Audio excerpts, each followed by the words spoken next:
water may become the next battlefield. There's growing concern that China could use its control over key rivers to impact India's water supply. In this video, we break down how much control China really has, and how India is quietly preparing to counter every possible threat. China controls the headwaters of several rivers that flow into India. The most important is the Brahmaputra, called Yarlung Tsangpo in Tibet. It also influences the early course of the Sutlej and Indus rivers. By building large dams, China can delay river flow in dry seasons and cause floods during monsoon by releasing excess water. It's not just theory, some of these dams, like the Zangmu, already exist. But here's the key question: can China actually shut down India's water supply? Not really. While it can cause serious disruption in the northeast, especially in Arunachal Pradesh and Assam, it cannot impact India's entire river system. That's because major rivers like the Ganga and Yamuna originate entirely within India. So yes, China can mess with certain regions. But a complete cutoff?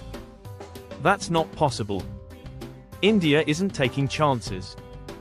It's already building a defensive water wall. Massive projects like the Subansiri and Debang dams are under construction in Arunachal.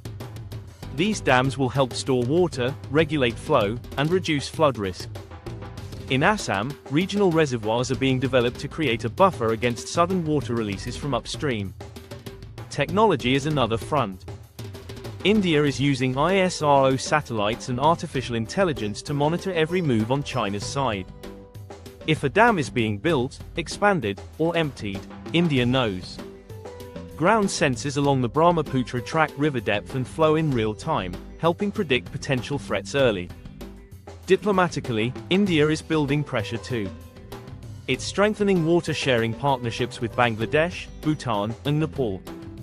By creating a cooperative front, India is making sure that no single country can dominate regional water flows without consequences. International treaties and legal frameworks are also being explored to hold China accountable if needed. There's also a strategic side to this. If water is ever weaponized, India can respond with more than just words. Tibet trade routes can be blocked. Cyber interference with Chinese dam control systems is on the table. India could also pressure Chinese interests in Pakistan's CPEC project as leverage. In short, the cost of aggression can be made very high. But India isn't just reacting. It's innovating.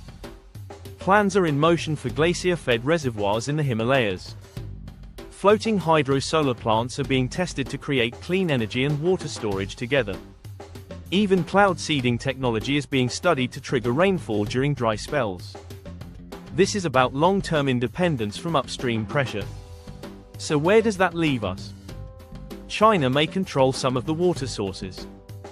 But India controls the downstream resilience. Through infrastructure, monitoring, alliances, and innovation, India is preparing for any scenario, from seasonal disruption to strategic water warfare. And as always, staying prepared is the best defense. Let us know in the comments, should India go further and build more dams to send a message? Like the video if you learned something new, and subscribe for more sharp takes on India's strategic challenges.